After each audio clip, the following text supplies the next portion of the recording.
Morning. आज first law करेंगे और एक्चुअली जो इनफाइनाइट डाइल्यूशन होता है, इनफाइनाइट डाइल्यूशन का मतलब क्या है ये समझ लो पहले, क्योंकि आज जो भी टॉपिक चल रहा है वो इनफाइनाइट डाइल्यूशन पे चल रहा है।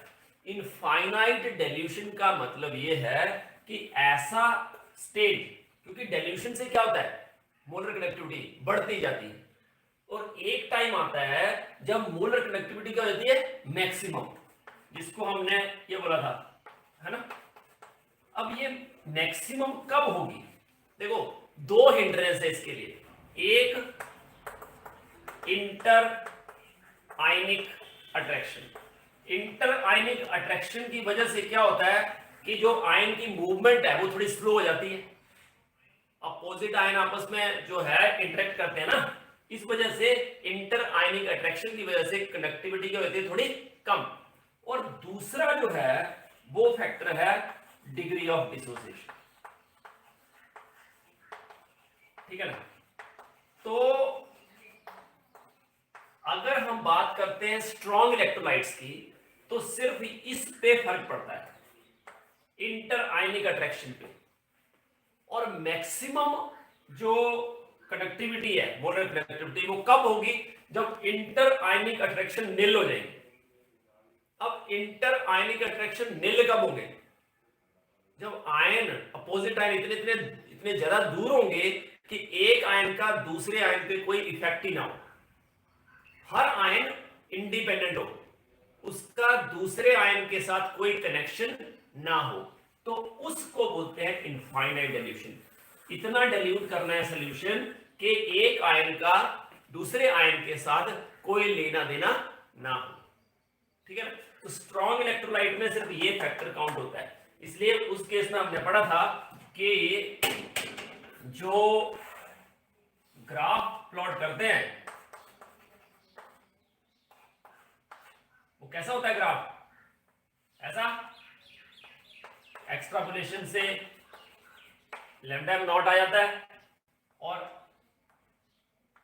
ऐसा जाना चाहिए, पर ये हाई कॉन्सेंट्रेशन पे थोड़ा ऊपर रहता है, डेविएशन होती है, बट एक इंटरमीडिएट रेंज पे, लो कॉन्सेंट्रेशन पे ये स्ट्रेट लाइन ग्राफ आता है। कौन सी इक्वेशन है ये जो बोलती है कि मोलर कनेक्टिविटी और अंडर रूट सी में लीनियर ग्राफ होगा? डिवाई हक्कर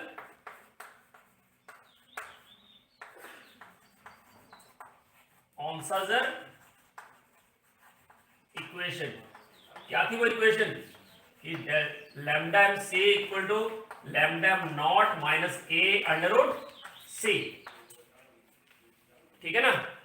स्ट्रॉन्ग इलेक्ट्रोलाइट के लिए we can calculate lambda M not, molar connectivity at infinite dilution, और इसको बोलते हैं लिमिटिंग मोलर कनेक्टिविटी। लिमिट आ जाए, जब मोलर कनेक्टिविटी बढ़ते बढ़ते कांस्टेंट हो जाए, उसके बाद अगर डाइल्यूशन करो भी तो कोई फर्क ना पड़े, उसको बोलते हैं लिमिटिंग मोलर कनेक्टिविटी या molar connectivity at infinite dilution. But weak electrolyte में क्या होता है? वीक इलेक्ट्रोलाइट में पहले तो कनेक्टिविटी बिल्कुल ही लो होगी, स्टार्टिंग में तो लो होगी, और जब डाइल्यूशन बहुत बढ़ जाएगा तो ये बिल्कुल स्ट्रेट बढ़ेगी, इसको तो पार नहीं कर सकती ना, बट ये बढ़ती रहेगी, कभी भी मैक्सिमम नहीं होगी, क्योंकि डिग्री ऑफ डिसोसिएशन इसका कभी 100% हो ही नहीं सकता। वीक, इसीलिए तो वीक बोला, नहीं तो स्ट्रॉन्ग बोलेंगे। इंटर आयनिक अट्रैक्शन कम होगा और साथ साथ आयन भी बढ़ते जाएंगे, क्योंकि डिग्री ऑफ डिसोसिएशन बढ़ता जाएगा। स्ट्रॉन्ग इलेक्ट्रोलाइट में क्या होता है, ये वाला फैक्टर तो पहले ही मैक्सिमम होता है, सिर्फ एक ही फैक्टर जो है वो कनेक्टिविटी को बढ़ाता है, इसलिए लीनियर कर्व आ रहा है। बट वीक के केस में वो कभी इसको टच करेगा नहीं, इसलिए उस केस में हम lambda M not find out नहीं कर सकते। किस केस में? वीक इलेक्ट्रोलाइट में। अब बात करते हैं मोलर आयनिक कनेक्टिविटी की। ये बोलता है कि जब इनफाइनाइट डाइल्यूशन होता है तो each ion makes its own contribution towards molar connectivity independent of the other ions with which it is present. मैंने अभी बताया था आपको कि हर आयन की जो कनेक्टिविटी है दूसरे आयन को इफेक्ट नहीं करेगी। जैसे मान लिया अपने पास सोडियम आयन है, सोडियम आयन चाहे वो सोडियम क्लोराइड में हो या वो सोडियम आयन सोडियम ब्रोमाइड में हो, जो सोडियम आयन की लैम्डा नॉट होगी दैट इज सेम, उसको कोई फर्क नहीं पड़ेगा कि उसके अंदर क्लोराइड है कि ब्रोमाइड है। ठीक है, तो वही लिखा है molar ionic connectivity, each ion makes a definite contribution to the total molar connectivity of an electrolyte at infinite dilution irrespective of the nature of the other ion of the electrolyte। और ये जो individual contribution है हर ion का towards total molar connectivity of the electrolyte is called molar ionic connectivity। Got it? This is molar ionic conductivity of the ion।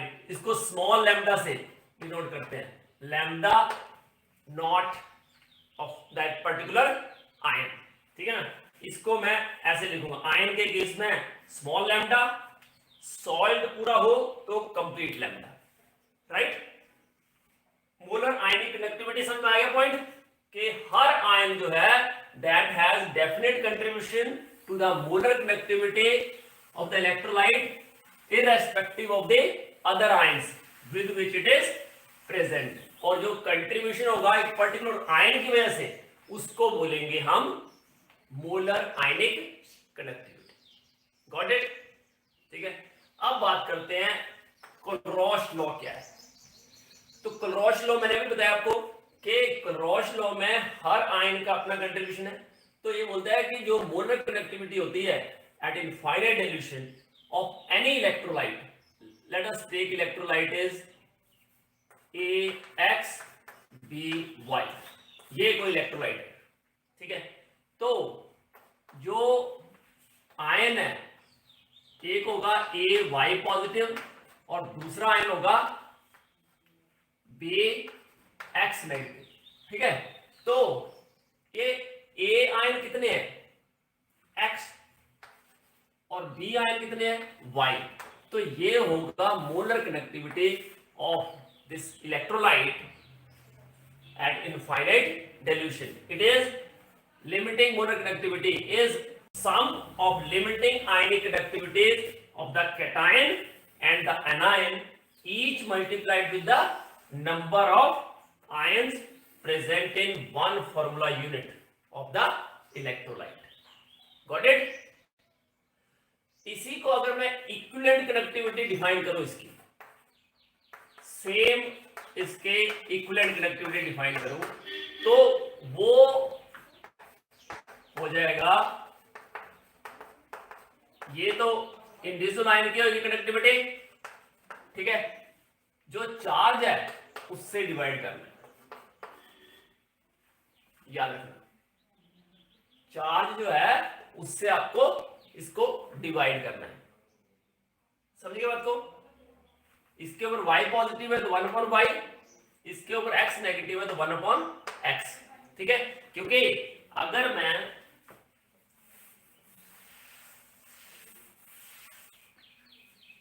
देखो, अगर अपने पास AXBY है तो उसको कैसे लिखेंगे, x A Y positive Y B X में। सही है ना? तो अगर आप मोलर कनेक्टिविटी लिख रहे हो एट इनफाइनाइट डाइल्यूशन तो it is sum of the molar connectivities, मतलब limiting molar connectivities of each ion multiplied by its number in the formula unit. A कितने हैं X, B कितने हैं Y। बट इक्विवेलेंट कनेक्टिविटी क्या होती है? Equivalent connectivity of A equivalent connectivity of B। और आपने पढ़ा ही था उस दिन, equivalent connectivity equal to 1 upon, पढ़ा था इसे, Z प्लस, बताया था ये। तो अगर सिर्फ एक आयन है, जैसे AY पॉजिटिव है, इसकी इक्विवेलेंट कनेक्टिविटी क्या हो जाएगी, इसका चार्ज डिवाइड कर दो तो ये हो जाएगी equivalent connectivity of the cation, equivalent connectivity of the anion. ठीक है ना? इक्विवेलेंट कनेक्टिविटी के लिए ऐसे लिखना है, मोलर के लिए उसके नंबर से मल्टीप्लाई करना है। ये है क्लोरोश लॉ, ठीक है। अब आप मुझे बेरियम क्लोराइड है अपने पास, इसके मोलर कनेक्टिविटी फाइंड आउट करो एट इनफाइनाइट डिल्यूशन और इक्विवेलेंट कनेक्टिविटी फाइंड आउट करो एट इनफाइनाइट डिल्यूशन। बोलो, इक्विवेलेंट कनेक्टिविटी जो होती है वो क्या होती है? Sum of the equivalent connectivity of cation plus equivalent connectivity of anion. Simple funda है, ठीक है ना। इक्विवेलेंट कनेक्टिविटी समझ गए, क्योंकि इसमें इक्विवेलेंट्स की बात हो रही है। इसमें कितने? मोल की। ये वन इक्विवेलेंट कनेक्टिविटी का डेफिनेशन कल भी किया था हमने कि conductance produced by all the ions produced by one equivalent of the electrolyte in a given volume. तो ये वन इक्विवेलेंट की वजह से है और ये वन मोल। अब इसकी मोलर कनेक्टिविटी और इक्विवेलेंट कनेक्टिविटी लिख के बताओ। ये Cl2 जो है वो देगा Ba2 प्लस 2Cl नेगेटिव, ठीक है। तो मोलर कनेक्टिविटी हो जाएगी, molar connectivity of Ba2 plus at infinite dilution plus 2 times molar connectivity of Cl negative. Equivalent connectivity बोलो, इक्विवेलेंट कनेक्टिविटी का बताओ। चल, ये हो जाएगा half connectivity of Ba2 plus connectivity of Cl negative, क्योंकि इसका एक ही है चार्ज तो 1/1 हो जाएगा, ये 1/2। तो अगर हम मोलर कनेक्टिविटी और इक्विवेलेंट कनेक्टिविटी में रिलेशन लिखते हैं तो इसमें n कितना है? क्या होता है? 1/n plus z plus molar connectivity. ये रिलेशन लिखा था, तो कितना हो जाएगा? 1/1 इंटू 2। तो ये फॉर्मूला बनेगा, ठीक है। उसी के बेस पे ये बताओ भैया, यहां से भी क्लियर हो जाएगा आपको ये। इसका जो है 2 क्या है? एलसीएम। देखो, equivalent connectivity of barium chloride, इसको ले रहा हूं मैं, ठीक है ना। तो 2 इसका एलसीएम है, ये क्या हो जाएगा? Lambda naught of barium 2 plus 2 times lambda naught of Cl negative. Is it right? तो ये पूरा क्या हो गया? Molar connectivity of barium chloride 1/2। Got it?